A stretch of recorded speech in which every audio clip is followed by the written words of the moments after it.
So,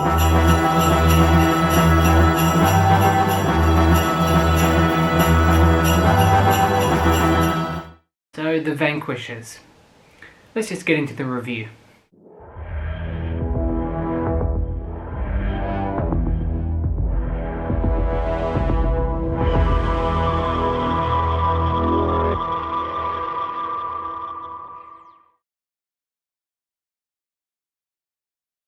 So this episode took off immediately from where the last episode ended, and you know what, I won't lie, I really enjoyed the start of this episode.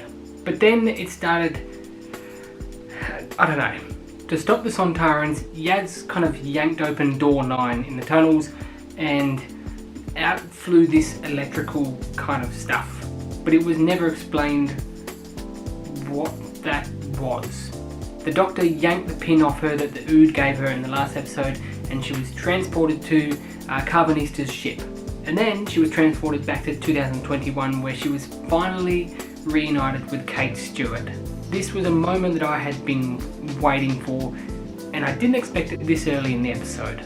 After the opening sequence, we received a transmission from the Sontarans, which was really cool. I liked this because it gave us a kind of point of view part of the episode. Like, it felt like we were getting the transmission, and I thought that was quite cool. We jumped back to the Doctor, and as she explained, she was splintered throughout time and space, 3 versions of herself. And I kind of liked this idea. I thought that was quite clever. I thought it was quite cool. Down to Earth now, we see the Sontarans and the Grand Serpent set up base in basically every country, but this scene was set in Chile. Now back to the Doctor in the Lupari ship. We saw her basically aim the Lupari ship straight down at the Sontarans, and her plan was to get captured by the Sontarans, which worked, I guess. Me talking about this episode is jumping back and forward a lot, and it's even confusing for me, but that's exactly how the episode was. It was jumping back and forward between way too many things. The swarm opened up the fob watch that contained the Doctor's memories, and we were thrown back to this old, damaged house. And throughout the entire episode, this was never... I mean, her memories were apparently inside the house, but it was never explained what that house actually was. One gorgeous little detail I did enjoy though was that the whole scene was black and white, but Swarm and Azure, his sister, were still coloured, and I thought that just looked... yeah, that looked really nice. Now back to the Doctor in the tunnels. As the Doctor stood there spoken about Joseph Williamson, I was getting so angry that Kate Stewart was kind of standing there, and the Doctor and Kate in this moment had basically no interaction. I was so annoyed that Kate wasn't freaking out, you know, about whether or not this was the Doctor. She wasn't freaking out that the Doctor had now become a woman. It really, really annoyed me that she was basically ignored. And then even when they did speak, there was nothing about, you know, hello again Doctor, like nothing like that. Like Operation Sontaran Corner Shop. Now I loved that we got to see the Sontarans invading Earth bigger and better than they did in episode 2. And the idea of the Sontaran leader basically pigging out on snacks, I thought that was quite funny. I thought that was a great little comedic moment. And the fact that the Doctor bribed him with chocolate, you know, that would work for me too. But I thought this was a great little comedic moment in this episode. Jumping back to Carvanista now, the Doctor and Carvanista had been captured by the Sontarans and were locked up by the Sontarans. It was in this moment that we found out that when the Doctor worked for the Division, Carvanista was her companion. And straight after that moment, we got no more details about it. We literally got nothing. Now Swarm was using the Division to complete the Flux, the final Flux that would rip the universe apart. Also in this scene, we found out that when the Doctor was working for Division, she was the one who stopped the Swarm and basically imprisoned them. Jumping back to the Doctor on the Sontaran ship, we finally got to see the Doctor meet the Grand Serpent, and this was another scene that I was really looking forward to, and I think this played out really, really well. As the Grand Serpent was interrogating the Doctor in a later scene, I loved the intenseness of this scene. I loved the chemistry between the Doctor and the Grand Serpent. I thought that they bounced off each other really well, and yeah, that's one thing I really enjoyed about this episode. Then we jumped inside Passenger. Wait, no, that sounds wrong. We finally got to see Diane and Vinda inside Passenger working together to try and find a way out. As Diane and Vinda basically shot at the systems of Passenger, they escaped, and I did not like this one bit. It was too quick, there was no struggle to it. They literally just went bang and they were fine, they were out, they were free, and I thought that was absolutely stupid. One little thing I did enjoy was that the three doctors were basically flirting with themselves. I thought that was quite funny. The Doctor basically sent the TARDIS into Passenger and rescued Vinda and Diane once they got sucked back into Passenger, but again, an escape that was way too quick. We also then finally got to see a reunion between Vinda and Belle, which was, I don't know, it was weird. I feel like we didn't get enough of either of these two characters for me to really care about them, you know, getting a reunion. And their baby, like, what is the point of their baby? That sounds really bad. Their baby was mentioned a few episodes ago, and so it was, and then it was kind of mentioned a little bit throughout each episode, and they were kind of playing it up to be something big, and then it was turned out it had basically nothing to do with the story. Like, what was the point? All the spaceships coming together was amazing. Daleks, Sontarans, Cybermen, I loved this scene. I was completely freaking out.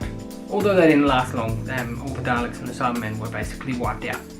So the Doctor basically trapped the entirety of the Flux inside a Passenger, which, God, again, too quick and just stupid. Like, surely the Flux couldn't have been that bad if it could be stopped by a Passenger. And where did that Passenger come from? How did he know to go to that point in time? There was no mention of whether or not he was hunting Diane and Vinda. Like, I can't. I just can't. And then at the Temple of Atropos, Swarm and Azura, I don't even know if I'm pronouncing that name right, but basically they were going to kill the Doctor, and then, was it Time manifested as the Swarm, and then he killed them, like they were gone. Like, is that it? It was a very odd ending, a very stupid ending, a very unexpected ending. I didn't like it at all. Like, they were played up to be these big bad villains, and then they were just gone, and I thought that was absolutely stupid. God. And then what was the point of them? Because throughout the series they kept kind of changing what they wanted to do. First they wanted to give the Doctor her memories back, then they wanted to get rid of the Doctor, they wanted to destroy the universe. While I did like that Vinda got to have a bit of revenge on the Grand Serpent, he basically locked him through one of the doors in the middle of nowhere. Again, a very quick and stupid ending for a supposedly big villain. And then, like, the tunnels, you know, were the doors locked forever? Like, what happened with them? And the Doctor kept the pocket watch and basically locked it away in the TARDIS. So will we ever find out what her memories are? I really hope not. This story seemed very, very rushed ending, and I expected better for a threat that was supposed to be huge. Although there were a lot of bits and pieces of this story that I did quite enjoy, there was probably more that I didn't like. And it's sad because I really, really enjoyed this series. I enjoyed the majority of it. It had its highs and its lows, mainly highs for me, and it ended on such a bad note.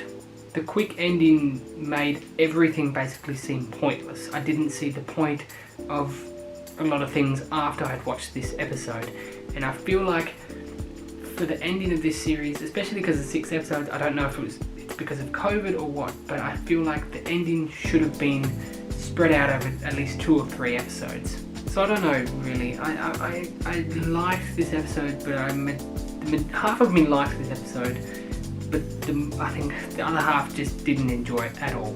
The Flux and Swarm were played out to be these major villains that, you know, were such a big threat against the Doctor and her friends, and then it all just came crashing down way too easily. So for this episode, I'm giving it a 5 out of 10. On New Year's Day, the Daleks are back, which I'm really looking forward to this. This episode looks like a really fun, light-hearted, kind of Groundhog Day sort of episode. So I'm very excited for this one. And yeah, the trailer looks amazing. Here's a little snippet. Happy nearly New Year. Hiya, Nick. Here we are again. Here we are again. Right.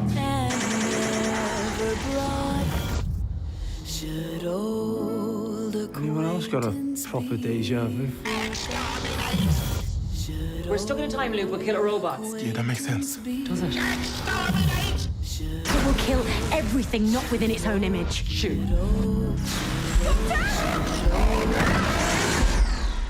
Should old acquaintance be forgot? I'll be doing a video in a few weeks giving my theories for the New Year's special, but Who Review will be back on January 2nd. Hello, this is Sylvester McCoy here, Doctor Who number 7. I want to say, Whovians, don't forget to subscribe to Whovian Comely. There's a new video every week. And you don't have to be comely to watch it. You can be uncomely too.